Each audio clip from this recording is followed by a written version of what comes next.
A simple arrest, or so it seems, when one arrogant officer lays hands on a black man without knowing who he really is. She thinks she's teaching him a lesson, putting him in his place. But in less than 3 minutes, everything flips, because the man she assaults isn't just any citizen, he's her boss. What follows is a relentless chain reaction of exposure, revenge, and reckoning. You're about to witness the downfall of someone who thought the badge made her untouchable. And trust me, you won't believe how far this story goes until we get to the very end. Before we dive in, tell us what time you're listening and where you're tuning in from. We always love hearing from you. It was one of those damp, restless nights in Seattle, the kind where the rain feels like it's falling sideways and the wind whispers secrets down empty alleys. Officer Karen Blake leaned back in her patrol car, fingers tapping the steering wheel, watching the streets through windshield wipers that squeaked every time they passed. 2 decades on the force had made her hard to rattle, but there was something in the air tonight, a tension she couldn't name. The city smelled like wet concrete and stale cigarettes. Neon signs flickered in half-dead windows. Even the radio crackled with static, like it didn't want to speak. Karen had seen it all. She knew which corners birthed trouble, which faces meant business, and which ones you had to keep in line, as she liked to call it. She wasn't afraid of confrontation. In fact, some part of her lived for it, kept her sharp, gave her an edge. That's how she'd survived 20 years. In this city, 20 years of drunks, junkies, and smug punks who thought they were untouchable. But she'd never let herself be pushed around, not once. It was nearly midnight when she saw the car. Sleek, black, brand new. A Tesla Model S gliding through the mist like it owned the damn road. It didn't signal before making a slow, wide turn into the marina lot just ahead. No one else was around. The streets were silent, save for the hiss of distant tires on wet pavement and the hum of a cargo ship crawling through Elliott Bay. Karen narrowed her eyes. Something about that car. It didn't belong here. Not this late. Not this part of town. She flipped on her cruiser's lights, red and blue, flashing against the rain, and eased forward, tires crunching over broken asphalt. The Tesla came to a slow, deliberate stop under a buzzing street lamp. The lot was quiet, just a chain-link fence, some half-sunken boats, and a bait shop with its windows covered in grime. Karen stepped out, boots splashing in a shallow puddle.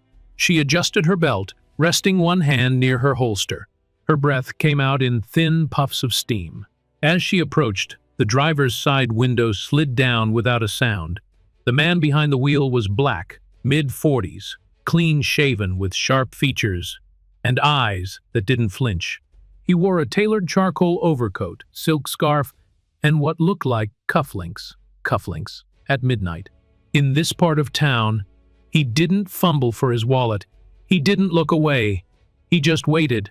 Karen didn't like that. License and registration, she snapped. He paused, not with fear but with patience. May I ask why I'm being stopped, officer? His voice was calm, polished, controlled.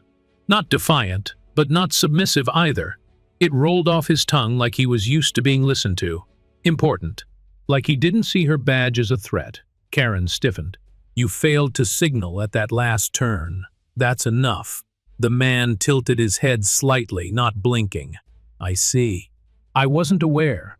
She didn't like his tone. Didn't like the way he kept his hands still on the steering wheel. Didn't like how composed he was. Most people stammered, sweated, tried to explain themselves. Not him. License and registration, she repeated, sharper this time. He finally moved slowly, like he'd rehearsed it, reaching toward the glove box. Karen's fingers twitched near her radio. Her heart thumped just a bit faster. She'd been through enough stops to know the quiet ones were the most unpredictable. He handed over the documents. She barely glanced at the name. Desmond Carter. Didn't register. Do you live around here? She asked, tone clipped. That's not relevant to this stop, he said, eyes steady. But no, I don't. Karen didn't like that either. It was all wrong, the car, the clothes, The way he spoke, something about him set her teeth on edge. And she didn't realize it then, but what she really hated was that she felt small standing in front of him, like he was evaluating her. "Step out of the vehicle," she ordered, voice low. His jaw tightened just slightly. "Is that necessary?" I said out. Another pause. Then, without complaint, he unbuckled, opened the door, and stepped out. He was taller than she expected. Broad, calm, the kind of man who didn't just wear power, he was power. Karen pointed toward the trunk. Hands on the vehicle. Desmond didn't argue. He walked back, placed his palms on the cool metal. Karen followed, chest tight. The rain picked up, tapping on the car roof like a slow warning. She placed a hand on his back firm, guiding, and felt the resistance in his frame. He wasn't fighting, but he wasn't yielding either. And in that moment, something snapped. She didn't think, didn't weigh it. Her fist flew. It connected with his jaw, flesh and bone meeting knuckle in a sharp, wet crack that echoed across the marina. He staggered but didn't fall. Blood welled at the corner of his mouth. One hand dropped from the trunk, then returned. Karen stood over him, breathing heavy, adrenaline pounding in her ears. She expected him to shout, to fight back, to curse her out. Instead, he turned slowly, met her eyes with something cold. Steel, ancient. "You'll regret that, officer," he said softly. That was it. Not a threat, not a plea, just a fact. Karen blinked. She tossed his ID back into the driver's seat. "Get back in your car," she muttered. Desmond wiped the blood from his lip, climbed in, and pulled away without another word. The taillights faded into the mist, swallowed by the fog. She stood alone. The lot smelled like fish guts and diesel. Her hand still tingled. She told herself she'd put him in his place. Taught him not to mouth off. Just another punk in a suit who thought rules didn't apply. But deep down, something curdled. It wasn't fear. Not exactly. It was doubt. The look in his eyes that wasn't a man she'd scared. That was a man who knew exactly what came next. Karen climbed back into her cruiser, slammed the door, and blasted the heat. Her knuckles throbbed. Her chest tightened. And somewhere, beneath the static of the radio and the hum of the engine, a voice inside whispered, "You made the wrong move tonight." Morning came like a hangover, thick skies, steady drizzle, and a layer of fog that clung to every window in the precinct. Officer Karen Blake slumped into her usual chair, steam curling from the chipped mug of stale coffee in her hands. Her knuckles still throbbed from the night before, but in her mind, it had been a clean stop. Firm, controlled, maybe a little rough, but sometimes that's what it took to get the point across. These days, people were too quick to cry about procedure, forgot what real law enforcement looked like. She leaned back, satisfied, letting the warm bitterness of the coffee settle the buzzing in her chest. Around her, the morning crew shuffled in badges, clinking, boots squeaking against scuffed linoleum. No one looked twice at her. No one asked about her night, just the way she liked it. Quiet power. Until the radio crackled. Blake, Chief's office. Now. The dispatcher's voice cut sharp through the white noise of the room. Karen blinked, sat forward. Chief's office? That was strange. Since Chief Heller retired last month, the seat had been filled temporarily by some interim admin nobody had really seen yet. Probably just paperwork or a protocol check-in. Still, something in her gut twisted not fear, not yet, but an unease she couldn't explain. She stood, straightened her uniform, and walked the familiar hallway. Her boots echoed softly. Past the wall of commendation plaques, past the pinboard full of old missing posters. At the end of the corridor stood the door. Chief. It read in faded gold letters across a frosted glass pane. Karen didn't knock. She never knocked. She pushed the door open and stopped cold. The man behind the desk looked up slowly, his eyes locking onto hers like crosshairs. Tailored charcoal suit. Crisp white shirt. A faint bruise blooming along his jawline, right where her fist had landed less than 12 hours ago. Desmond Carter. Her breath caught somewhere between her chest and throat. It was him, the man from the Tesla, the man she hit, And now her boss. He didn't smile, didn't stand, didn't say a word, just stared. She felt the floor tilt under her boots. The air thinned. For the first time in a long time, Karen Blake didn't know what to say. Her mouth opened on instinct. "Chief Carter, I didn't know. I thought you were just—" He raised one hand, calm, controlled. The same kind of calm she'd seen the night before, only now it had weight. Now it held power. "Save it," he said, his voice smooth but razor-edged. "You're on desk duty until further notice." That was it. No yelling, no chewing out, no lecture, just a sentence, a decision, a verdict. He didn't wait for her response. His eyes returned to the file in front of him, like she was already gone, like she'd never been standing there. Karen stood frozen, her tongue thick in her mouth. She waited for something more, anything, but it didn't come. Finally, she turned, her movements stiff, and stepped back out into the hallway. The door clicked shut behind her. Back in the bullpen, everything looked the same: humming lights, same ringing phones, but everything had changed. She dropped into her chair, the mug of coffee now stone cold. Her heart pounded behind her ribs. She'd hit the chief. Her rookie partner, Torres, leaned over from the next desk, wide-eyed, whispering like they were in church. That was him?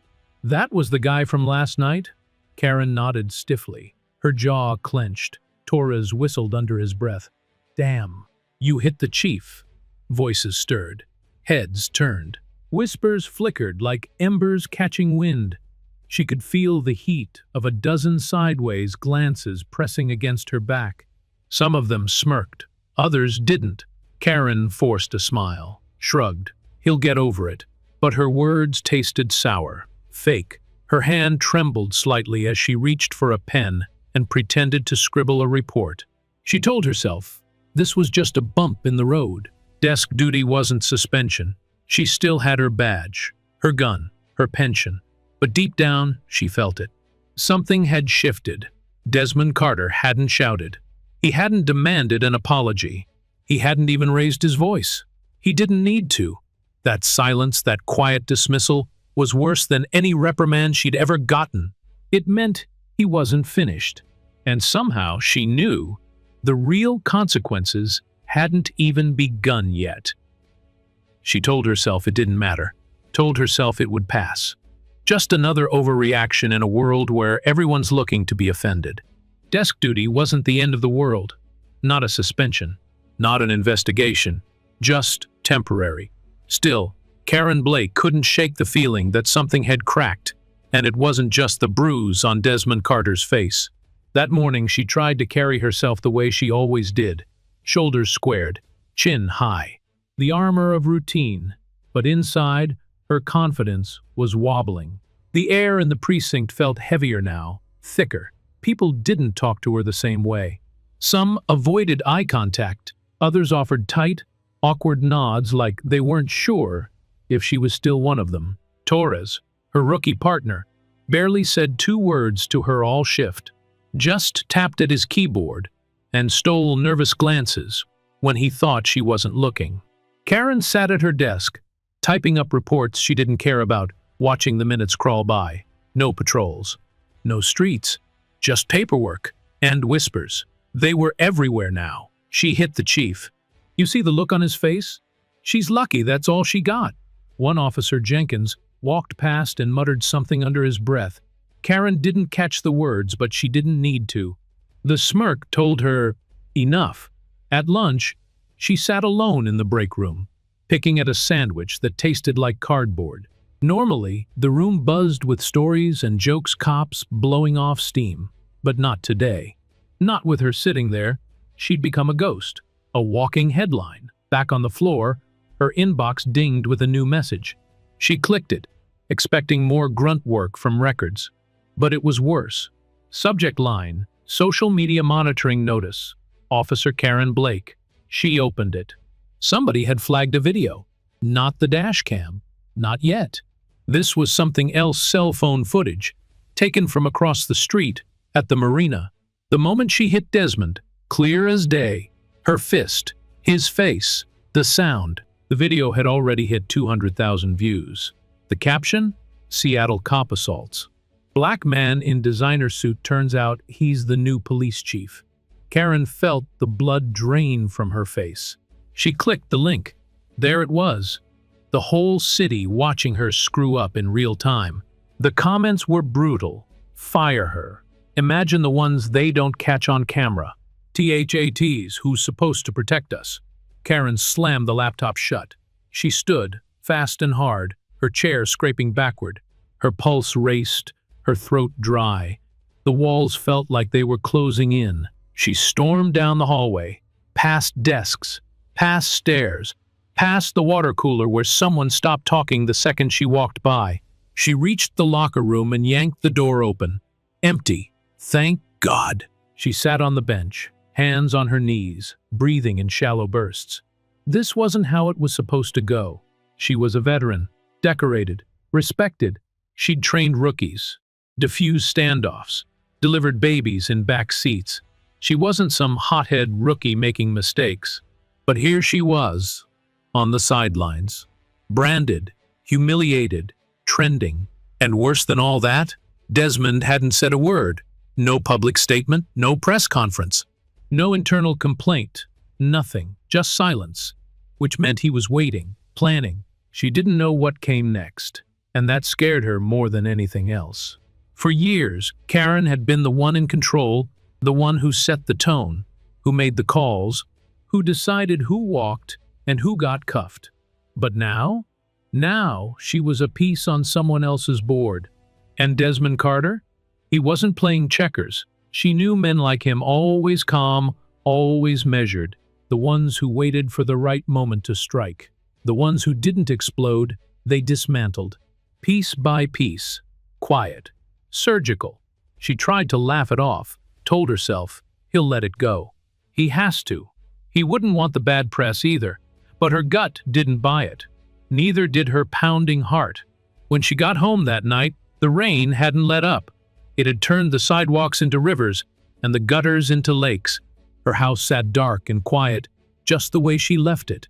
But it didn't feel like home, not anymore. She peeled off her uniform, dropped it in a heap, and stood in front of the bathroom mirror, staring at herself.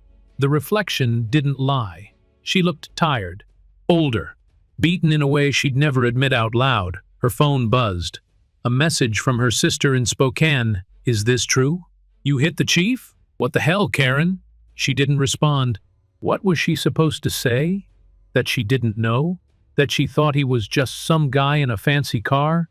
That he looked at her wrong, and she let something ugly loose? She tossed the phone across the counter. It slid to a stop next to a toothbrush and an old bottle of Tylenol. She washed her face, looked up again. Same eyes, same uniform lines on her skin, same jaw set in stubborn pride.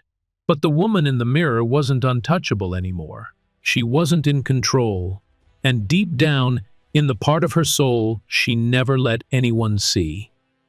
She knew it. Desmond Carter hadn't gotten even yet. He'd just gotten started. The internet doesn't sleep. It doesn't pause to ask questions or wait for context. By the time Karen Blake poured her second cup of coffee the next morning, the video had already gone viral. Her punch, sharp, clean, undeniable, looped again and again on every platform. TikTok, Twitter, YouTube. News sites picked it up. Headlines screamed in bold red. Seattle officer assaults. Black man turns out. He's her boss. Her name was trending. But not in the way it used to trend after a big bust or a community award. Now it was paired with words like racist, violent, and unfit. The sound of her fist hitting Desmond Carter's jaw had been replayed over 2 million times before noon. Comment sections filled with outrage, fury, and calls for her to be fired immediately. And worse, people started digging. Internet sleuths tracked down old arrest records, archived footage, anything with her badge number on it. A few grainy videos from years past arguments on sidewalks. Aggressive stops were clipped and repackaged. Out of context, but brutal. Each one painted her as something she didn't recognize in herself. Or maybe didn't want to recognize. By lunchtime, there were protesters outside the precinct. They gathered quickly. First it was just a few voices, then a few signs, then a wall of sound. Shouts of "Justice for Desmond" echoed against the brick. "Fire her now! We see you, Karen!" Someone held a blown-up still from the video, her face caught mid-swing, a freeze frame that told its own story. Inside the precinct, the tension was a living thing. Windows were shut. Officers kept their heads down. Even the captain stayed mostly in his office. Karen walked the halls like a ghost. Every step she took sounded too loud. Every look from a colleague felt heavy with judgment, or worse, pity. She tried to ignore the noise, tried to stay in control. That's what she did, right? Control. But it was unraveling.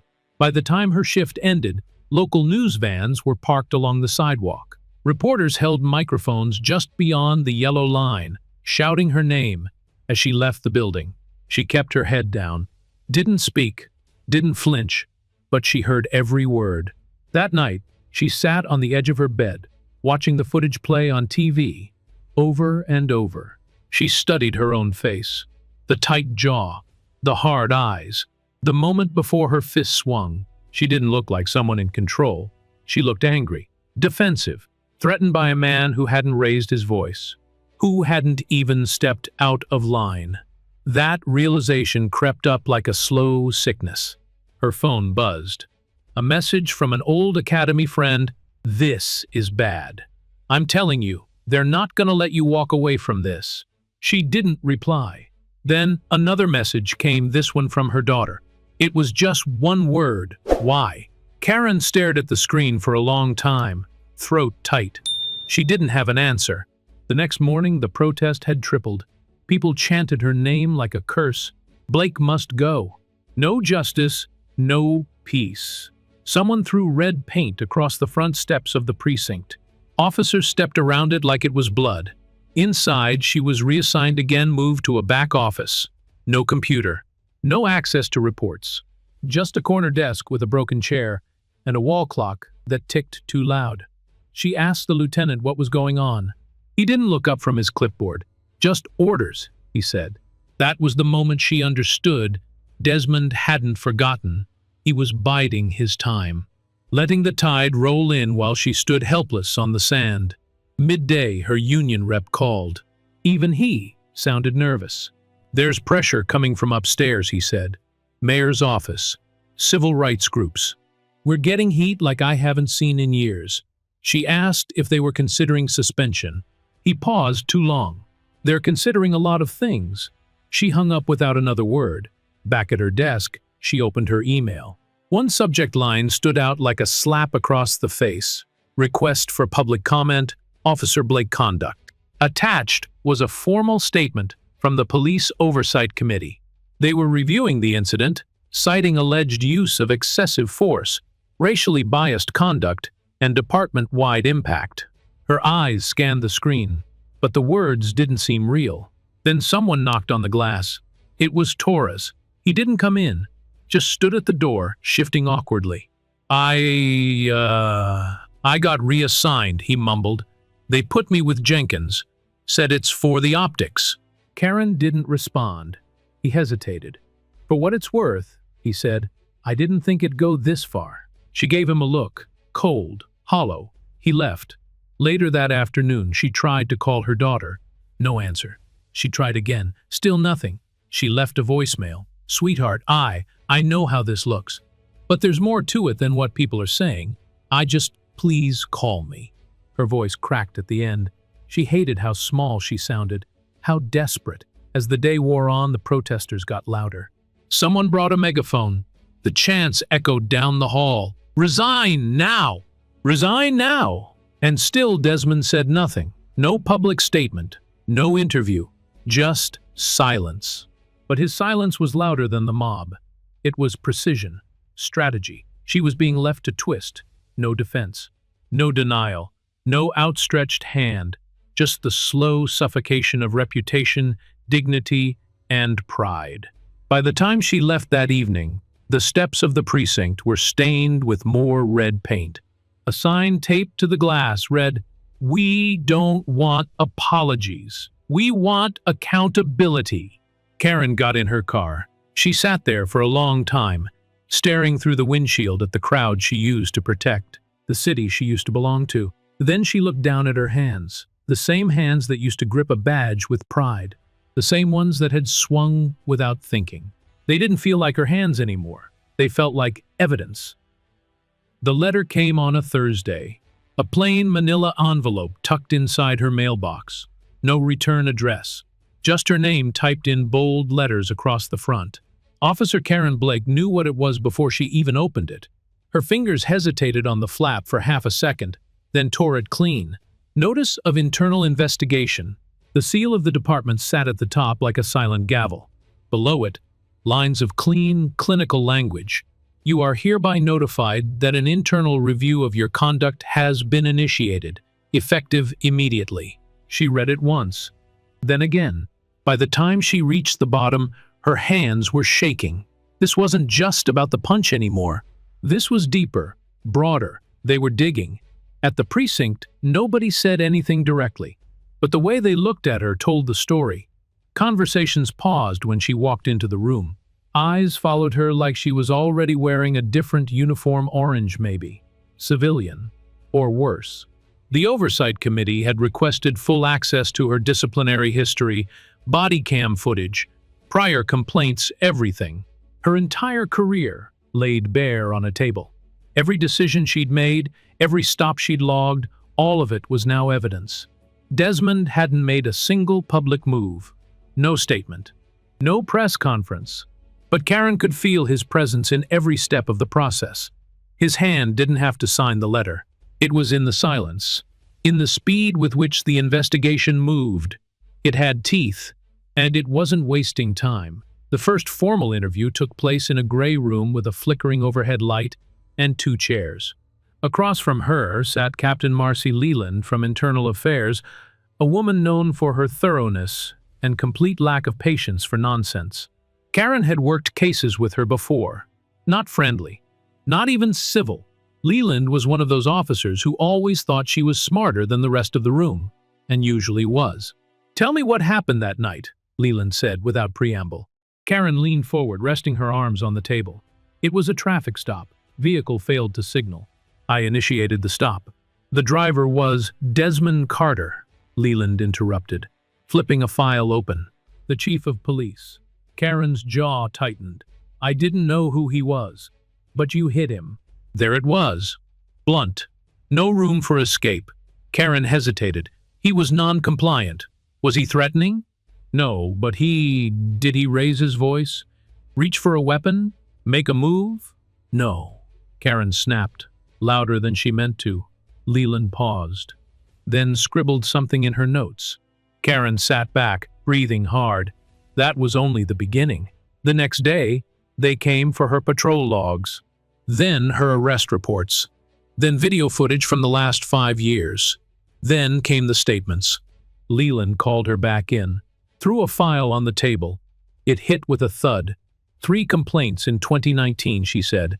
Uninvestigated. All young black males. All alleging physical aggression during stops. Karen frowned. Those were cleared. No, Leland said, flipping a page. They were shelved. Different supervisor. One of them, Marcus Doyle, was 16. Said you slammed him into a wall for loitering. Karen opened her mouth, closed it. She didn't remember the name, the stop, anything. Thousands of calls over the years. Dozens of faces.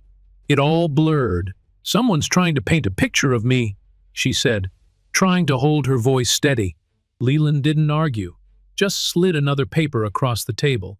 A signed affidavit, another one, then another. Each from someone she'd stopped, someone she'd forgotten. Karen felt something tighten in her chest, like a rope pulling. She stood up. This is a setup. You think the chief orchestrated this? Leland asked, voice flat. Karen didn't answer, but she did. She thought exactly that. And the more she said it in her head, the more it made sense. It was all moving too fast, too coordinated, too clean, like someone had waited for the right moment to strike. And now that she was wounded, bleeding in the media, They were finishing the job.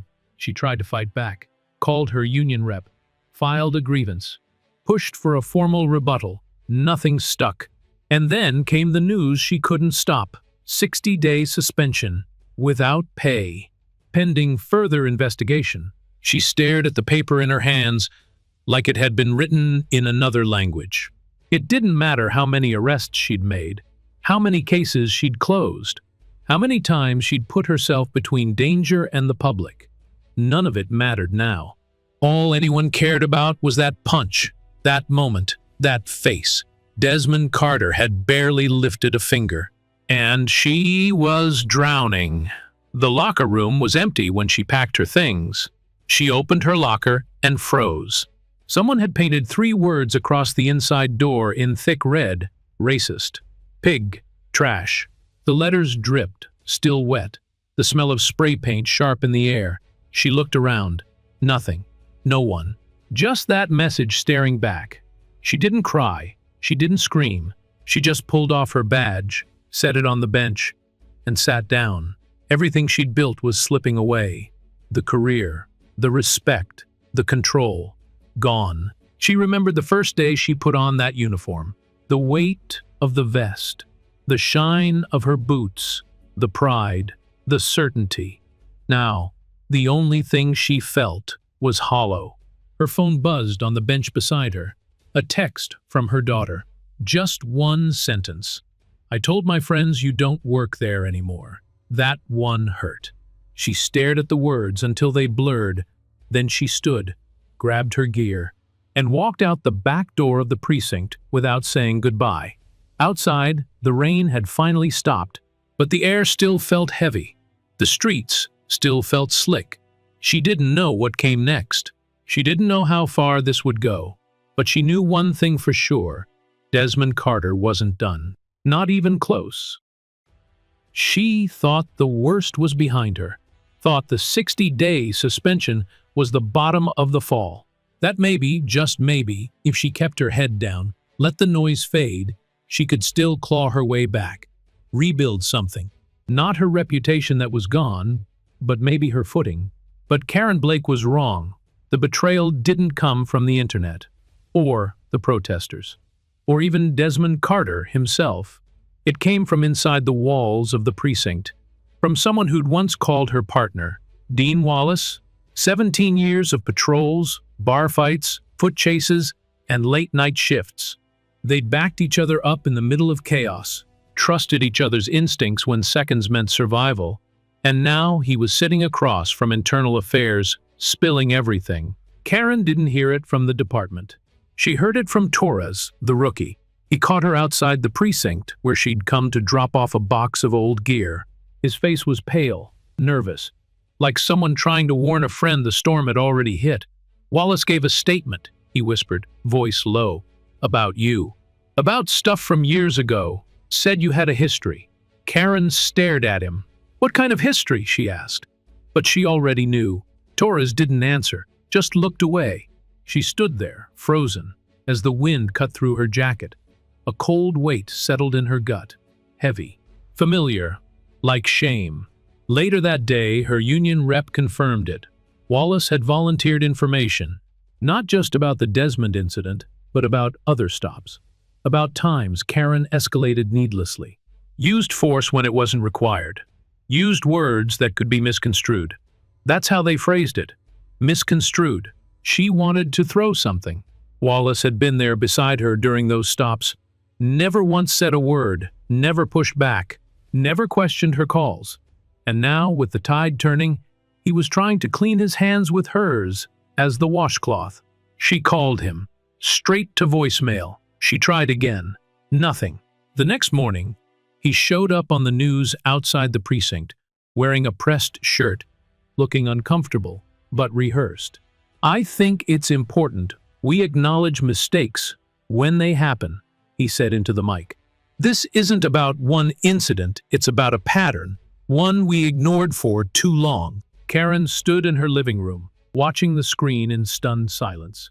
He was making her the face of every mistake the department had ever buried. And people believed him. They always do when the narrative's already written. Online, The headlines morphed again. New testimony from fellow officer. Pattern of abuse confirmed. Department faces internal reckoning. She wanted to scream, wanted to tell the world how many nights she'd taken calls for Wallace when he was drunk, how many times she'd covered for him, when he skipped paperwork or lost evidence. But none of that would matter now. The story was already set.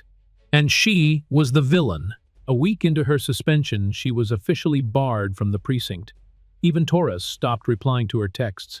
The silence wrapped around her like a vice. Alone in her apartment, Karen began watching the videos again. Not just the marina footage, but the others. Old stops she'd long forgotten, clipped, edited, uploaded. Each one dissected by commentators and armchair experts. And what hurt the most was, some of it wasn't even twisted. Some of it was real. She had raised her voice. She had grabbed an arm too hard. She had pulled people from cars like they were threats before they were even problems. She saw it now through a different lens.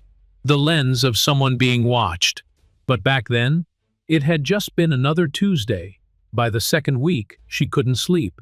She'd wake up sweating, dreaming of banging cell doors and people chanting her name outside her window. Her daughter still hadn't called. Her sister left a voicemail saying she needed time to think. The city was moving on. Desmond Carter had returned to work quietly, issuing new department guidelines. He spoke about accountability, culture shift, reform, all the buzzwords that sounded progressive but landed like hammers on the people they were aimed at. Karen's name was no longer in the news cycle, but she was still suffocating. The final straw came in the form of a letter from the review board. It was long, cold, clinical. Buried in the third paragraph, the department reserves the right to pursue termination based on new findings during the suspension period. Termination. That word had never been on the table. Now it was bolded, underlined. She sat with it for hours, staring, thinking about all the nights she spent working doubles, the Christmases she missed, the friends she lost, the years she gave to the badge, and how none of it mattered anymore. She poured a drink, then another. Then she sat on the floor of her kitchen and let herself cry for the first time in a long time. It wasn't loud, it wasn't messy. It was quiet, heavy, like something sacred was leaving her. Later that night, she walked a few blocks to the precinct, not through the front, through the alley, around the back, just to see it. She stood across the street. The lights inside were still on. Officers moved like shadows behind glass. She didn't recognize most of them anymore. She was already a stranger.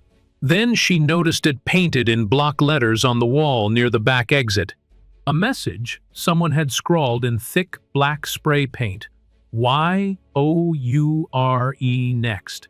The words weren't meant for her, but they might as well have been, because Karen finally understood this wasn't about one punch, one mistake. This was a reckoning, and she wasn't walking away clean. Karen stopped counting the days. After the third week, time blurred into one long gray loop coffee that tasted like cardboard.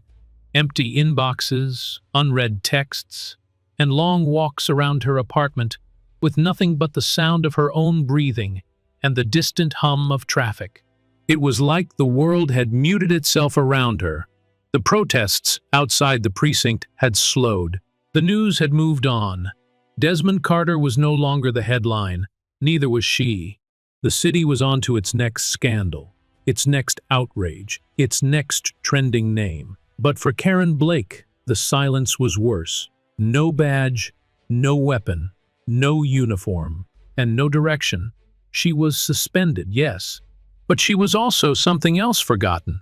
She didn't exist in the department anymore, not even as a threat, just a problem they were letting rot quietly on the edge of the city. One morning she drove to the beach, just to have somewhere to go. She sat in her car for 2 hours, watching joggers, dog walkers, couples with strollers. They didn't look at her, didn't know her, and yet, in some way, she still felt marked, like the video followed her, lived in her skin. She walked to a bench overlooking the water. The cold bit at her jacket, and the wind smelled like salt and regret. A woman passed her and gave her a strange look, not judgment, recognition. Karen's stomach sank. That night, she deleted every social media app on her phone, blocked her own name from Google searches, and still, at 3 in the morning, she'd wake up in a sweat, hearing voices that weren't there. Protesters. Desmond's calm tone. The snap of her own fist making contact. She hadn't hit just a man. She'd struck at the ghost of a system, and the system had hit back harder than she ever imagined. By the end of the month, her bank account was dipping below safe. The bills didn't stop just because her life had. She applied for jobs, security work, front desk shifts at apartment complexes. Anything that didn't require a background check she couldn't explain. No one called back. No one wanted a suspended cop in the middle of a PR scandal, no matter how decorated, no matter how long she'd served. Even the grocery clerk at her corner store avoided eye contact now.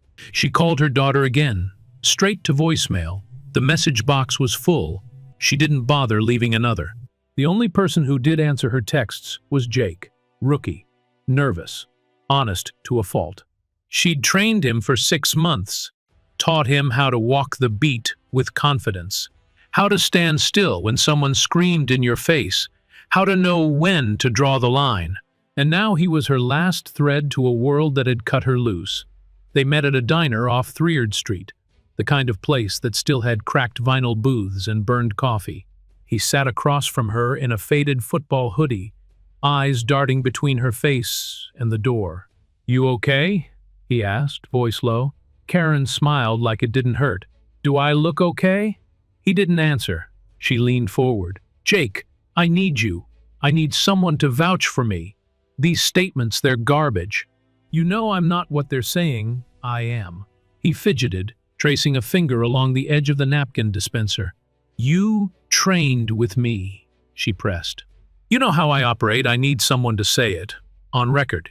He hesitated, then nodded. Slow. "I got you," he said. Karen exhaled, some tiny part of her shoulders finally relaxing. "We're not going down like this," she said. "We'll hit Desmond with the truth.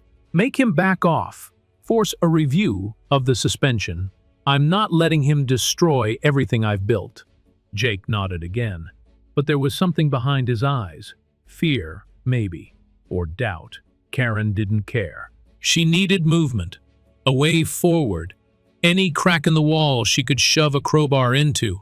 She slept better that night. Not well, but better.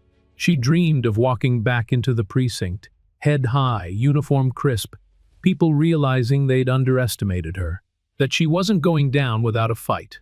The next morning, she showed up at the precinct with Jake beside her. She didn't knock this time either.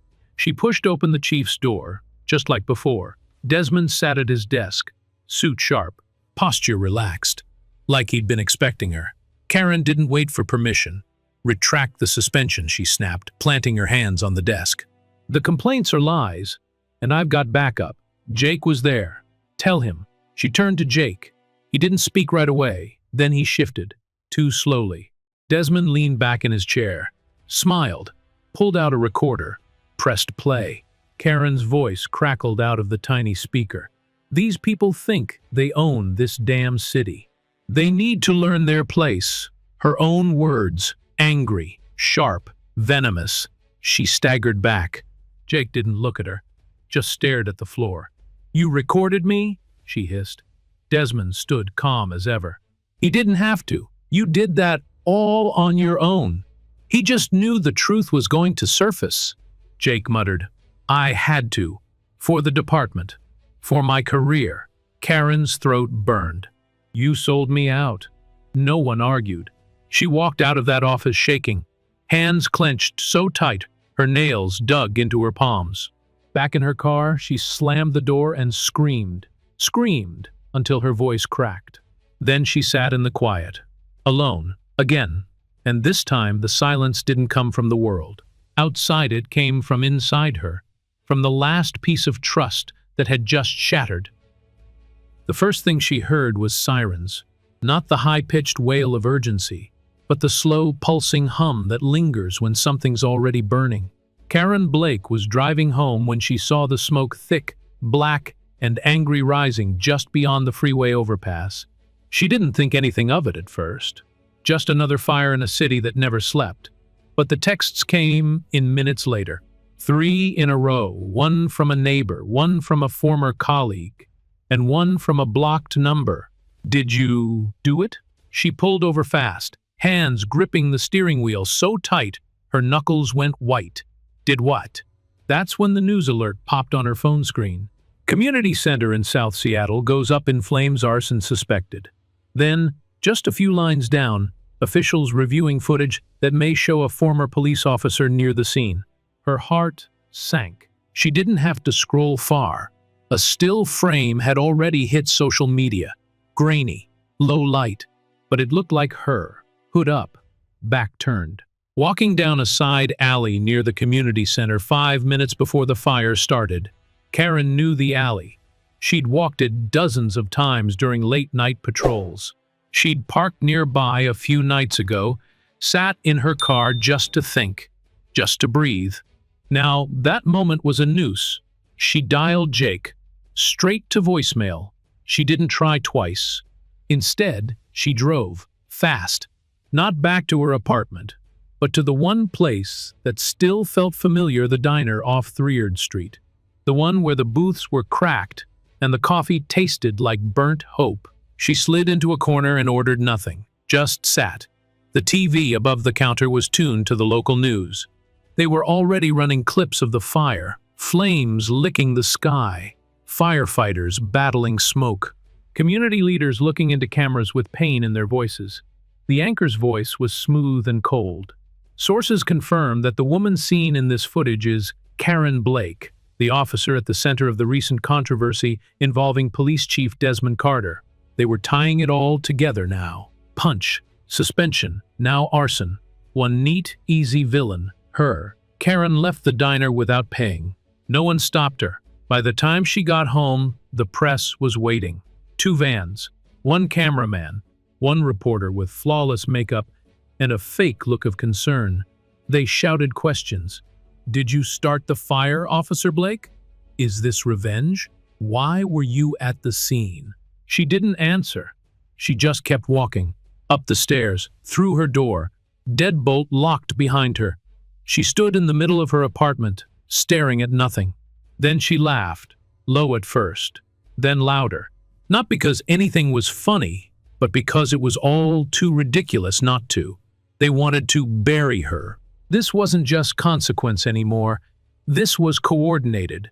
First, the suspension, then the betrayal. Now a full-blown criminal frame-up. Someone was pulling strings, carefully, quietly. And she had no proof, just instincts. And they weren't enough. She called her lawyer, a man named Kessler, half-decent. Used to defend beat cops on drunk driving charges, not alleged arsonists. He picked up, groggy. She didn't wait for a greeting. "They're setting me up. Karen, it's him. It has to be. Desmond. The timing's too clean. I was near that place a few nights ago, but I didn't do this." "I believe you," he said. "But that doesn't matter right now. What matters is the footage. And the fact that nobody's coming to your defense. I want to go on the record," she said. "Statement. Everything. I'll set it up." By morning, her face was plastered across every screen in the city. Some were calling for her arrest. Some were calling her dangerous. The narrative had been set in stone. She wasn't just a bad cop anymore. She was a threat. Later that day, she sat in Kessler's office, wood-paneled, humid, with a half-broken fan spinning weakly overhead. "We're filing for a press injunction," he said, "and we'll demand the full surveillance footage. If it shows you leaving before the fire, it may help, but it won't erase the damage." Karen didn't respond. She was looking at a printed version of the still image, her outline, her clothes. It wasn't a perfect match, but close enough. All it took was suggestion. She went home that night with a police cruiser parked half a block down. They weren't hiding anymore. It was surveillance under the excuse of protection. Desmond still hadn't said a word publicly, But his presence hovered like a fog, untouchable, invisible, but everywhere. Karen didn't sleep. She sat on her couch, staring at the same wall she used to hang her medals on. They were gone now, boxed up, along with the uniform she used to wear like armor. The fire wasn't just about damage. It was about image, symbolism. They lit up a building meant for youth programs, and then placed her right next to the ashes. The message was clear: burn it down, and we'll burn you. By the end of the week, Kessler called her in again. "We got access to the full footage," he said. "It doesn't show you near the fire when it started. You were already blocks away." "It'll help," Karen nodded. But there was no joy, no relief, because it didn't matter. The image was out there. The seed had been planted, and most people wouldn't bother waiting for the correction. They'd already made up their minds. The news wouldn't run a retraction. They never did when the truth was quiet. She left his office and walked out into the light rain, pulled her hood up, and kept her head down. Then she saw it. Across the street, Desmond's car, parked, empty. Or so she thought until she caught a flash of movement. He was inside, sitting, watching, smiling. No words, no gesture, just presence. She stared at him, unmoving. It was a message. He wasn't finished. And now, she wasn't sure he ever would be. She didn't recognize herself anymore. Karen Blake used to walk with authority. Even off duty, even in plain clothes, she moved like someone who knew where she stood. But now, every sidewalk felt like a trap. Every set of eyes on the street looked like they knew something she didn't. Her shoulders curled inward. She flinched at loud sounds. She hadn't slept in 3 nights. And when she did, it was always the same dream. Fire, sirens, Desmond's voice in the background, saying nothing, just watching. But something in her had changed. She was no longer waiting to be saved. She was done hoping for fairness. She was going to burn his house down before he finished burning hers. It started with a phone call to Kessler. "I want you to dig," she said. Her voice cracked from exhaustion. Deep. His record. His past. Whatever you can find from his time as deputy chief in Oakland. There's something there. I can feel it. Something he paid to keep buried. Kessler hesitated. "Karen, if we go down this road, it's not coming back. I'm already gone," she said. "I just want to take him with me." By the next afternoon, Kessler had something. A bribery scandal 10 years back. Quiet. Dismissed. No charges. But messy. A suspected connection to a drug operation that vanished overnight. "There's no hard proof," Kessler warned, handing her the file. "But enough smoke to suggest a fire." Karen read every word. Twice. Then she made a call of her own. Louise Mercado, freelance reporter. Known for publishing what no one else would touch. They met in a dive bar off Bay Street.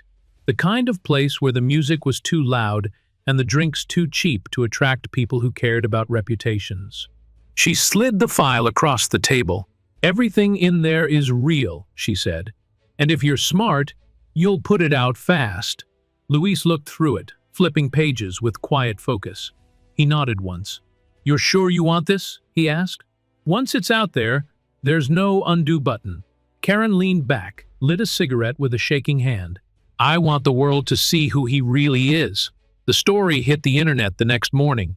Seattle police chief, tied to Oakland corruption scandal, new documents emerge. It spread like wildfire. The same social media machine that had crucified her now turned its attention on Desmond Carter. People dug up photos, old articles, video clips of him denying things that now look suspicious. Protesters that once held signs with her name now spray-painted his on City Hall. Resigned Carter. "You set her up." The noise was loud. For the first time in weeks, Karen felt like she could breathe again. Then came the statement from the mayor's office. Effective immediately, Chief Desmond Carter has been placed on administrative leave pending an independent review. She laughed when she read it. A full, guttural laugh that surprised even her. She'd done it. She'd cut through the silence. She'd turned the story around. She sat in her apartment that night with a cheap bottle of whiskey, watching the news roll the headline like ticker tape across the screen. Carter, on leave. New allegations surface. Former Officer Blake's claims gain credibility. She called Kessler. "I want my job back," she said. "I want everything they took from me." He chuckled. "Give it 24 hours. They'll call you." And they did. A formal review board hearing was scheduled within the week. Until then, Karen stayed quiet, watched the chaos unfold from the sidelines. Protests swelled again, this time outside City Hall. Not against her, but against him. She hadn't expected the shift to feel so disorienting. For weeks, she'd been the villain. Now she was some kind of survivor, a reluctant symbol of corruption from within. She didn't want to be anyone's martyr. She just wanted justice. Then, late one night, her phone buzzed. Blocked number. She hesitated, then picked up. "Hello?" A low voice on the other end. "You think this is over?" She froze. Desmond. No introduction. No pretense. Just that calm, cold tone. "You think taking me off the board is a win?" he continued. "You really don't get it."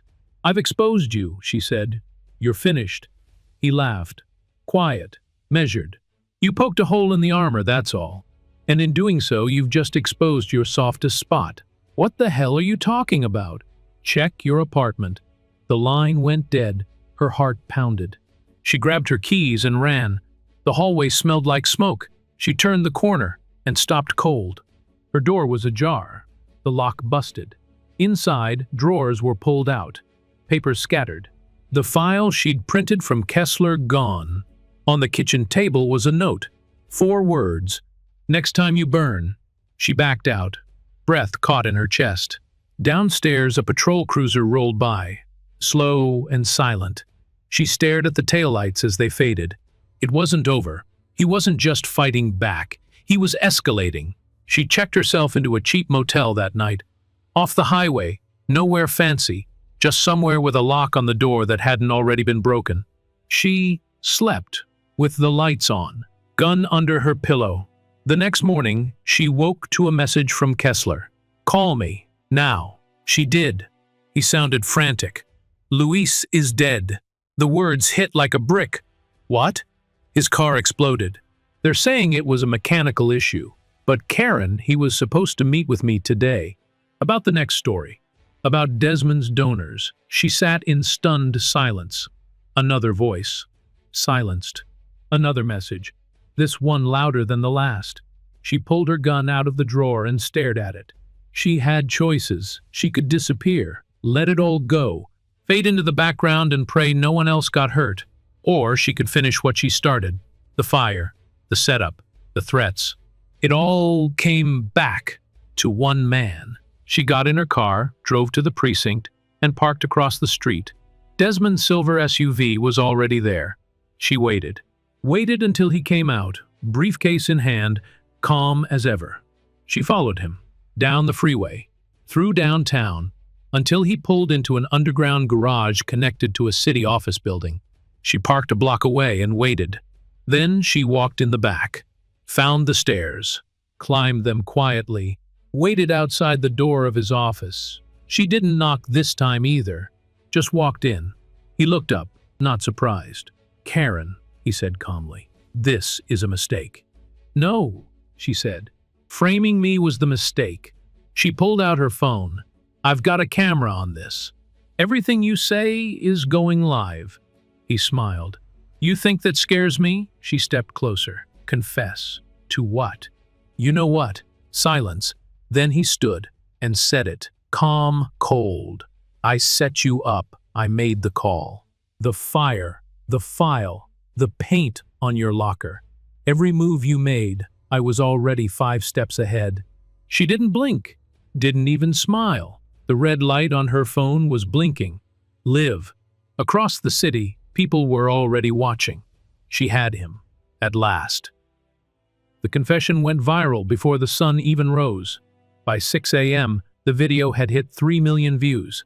Karen Blake sat in a hospital bed with a bullet hole torn through her shoulder, her body strapped to machines, her left wrist handcuffed to the rail. Her head throbbed, her chest felt like it was filled with smoke, and her mouth tasted like blood and metal, but she was smiling. She had done it. Desmond Carter's words, cold, arrogant, undeniable, had streamed live for the world to see. He had confessed, not just to framing her, but to orchestrating nearly every blow that had destroyed her life. The setups, the lies, the silence, the intimidation. He hadn't flinched when he said it, and now the world knew. He'd believed the live stream had cut out when the SWAT team moved in, when her finger dropped the phone and blood spilled onto the dock. But the feed kept rolling, lagged, blurry, maybe, but it had caught enough. And in this age, enough was everything. When she came to in the emergency room, the nurse told her gently, "You're trending." A few hours later, a reporter from Channel 8 tried to sneak into her room. Security stopped him at the door. By noon, Carter had resigned, not just as chief, from everything. Gone from the public eye in less than 12 hours, like he'd never existed. But Karen still had to face the other side of victory. She was under arrest, kidnapping, brandishing a weapon, reckless endangerment, assault, the list went on. The city couldn't exactly pin a medal to her chest after what she'd done. She'd held a gun to his son's head. She'd threatened him on camera. She'd taken justice into her own hands. And, though it had worked, it had also cost her everything she had left. There would be no reinstatement, no badge, no pension, no apology, just painkillers, paperwork, and a small, cold courtroom with a judge who looked at her like a wounded animal. But then the videos aired again, clips of the fire, the threats, her bruises, the red paint on her locker, the shattered glass from Luis's car still smoldering on the pavement. Public opinion began to shift. She wasn't a hero, but she wasn't a villain anymore either. People called her the woman who stood up, the woman who survived. In the courtroom, the judge asked if she had anything to say before sentencing. She didn't deliver a speech. She just said, "I did what I had to do, and I don't regret a damn thing." The courtroom was silent. Then the judge leaned back, tapped her gavel, and handed down the deal. Time served. 5 years probation. No prison. It felt like both mercy and a warning. She left the courthouse through a back door, ducking reporters and camera flashes, and rode in silence to her sister Ellen's house, just outside the city. The same sister they'd tried to frame. The same woman she'd failed to protect. Ellen didn't say anything when Karen walked through the door, just handed her a clean towel, a glass of water, and a pillow. Karen hadn't slept in a real bed in weeks. She collapsed that night and slept for 17 hours straight. When she woke up, the sun was peeking through the window, and for the first time in months, there were no sirens in her head. Still, peace didn't come easy. Even without the badge, Karen couldn't stop scanning every room she walked into. She still carried her shoulder like the holster was there, still checked every mirror, still flinched at loud knocks. It was hard to unlearn 20 years of being the law, even harder to unlearn being the one hunted. She found work 2 months later, private security for a warehouse near the water. Night shift. Quiet. Low profile. Just what she needed. No uniform, no questions, no judgments. Just keys, a flashlight, and solitude. Sometimes she'd sit out behind the building, look at the moonlight skipping across the river, and wonder how the hell she got here. From power to prison stripes to probation to patrolling crates of fish meal, she still hadn't seen her daughter. Still didn't have the words to explain all of it. How do you tell someone you were willing to destroy yourself just to prove the world wasn't crazy? That you were right, even when you were wrong? One night, months after the trial, she received a text. Unknown number. A picture. It was the precinct wall, the same one where someone once spray-painted racist pig. Now it had been repainted. New mural, new faces. And in the bottom corner, tucked in the shadows, was her silhouette, no name, just a figure in uniform, watching. Someone had turned her story into a symbol. Karen didn't cry, but her hand shook as she set the phone down. Later that week, she went to a neighborhood meeting in a church basement, somewhere in the South End. People were talking about safety, about trust, about how to work with cops not just fear them. No one knew who she was. She sat in the back, listened, didn't speak, until one woman said something that made her heart stop. "It's not that we don't want police," the woman said, voice steady. "We just want ones who tell the truth even when it hurts." Karen didn't raise her hand, didn't stand, but she nodded, hard, because that was the line. That was the wound that never closed. Truth. She'd told it too late, had buried it under power and pride for too long, and when it finally broke free, it had cut her open too. Later that night, she walked back to her car slowly, passing an old man sweeping the sidewalk. "You were her, weren't you?" he asked, not looking up. "The one who took down the chief." Karen paused. She didn't answer. He kept sweeping. Then he said, "Don't disappear. We still need you." She drove home without saying a word, but she didn't feel invisible anymore, didn't feel erased. She wasn't the woman she used to be. Not a cop, not a headline, not a monster, just a survivor, with scars that the world had watched happen in real time. And for the first time in a long time, Karen Blake didn't feel afraid of what came next. Sometimes, it takes losing everything to finally see what matters. Karen Blake's story isn't just about a corrupt system or a power-hungry man. It's about what happens when pride blinds us, when silence becomes a weapon, and when truth shows up too late. For those of us who've lived long enough to look back, we know that real justice doesn't always come from a courtroom. It comes from accountability, from the courage to admit when we were wrong, and from the strength it takes to stand up, especially when it costs us. This story reminds us that integrity is a quiet thing. It doesn't shout, it doesn't trend, but it endures. And in a world that often forgets the weight of consequence, stories like this ask us to reflect. Are we using our voice for what's right, even when it's uncomfortable? Are we listening, really listening before we judge? Because at the end of the day, titles fade, power fades. But the choices we make, and the people we hurt or protect along the way, that's what stays. Let this be a reminder. It's never too late to choose what's right, but the cost of waiting might be more than we can bear. If this story moved you, hit that like button, subscribe for more powerful stories, and share your thoughts in the comments. We'd love to hear your perspective.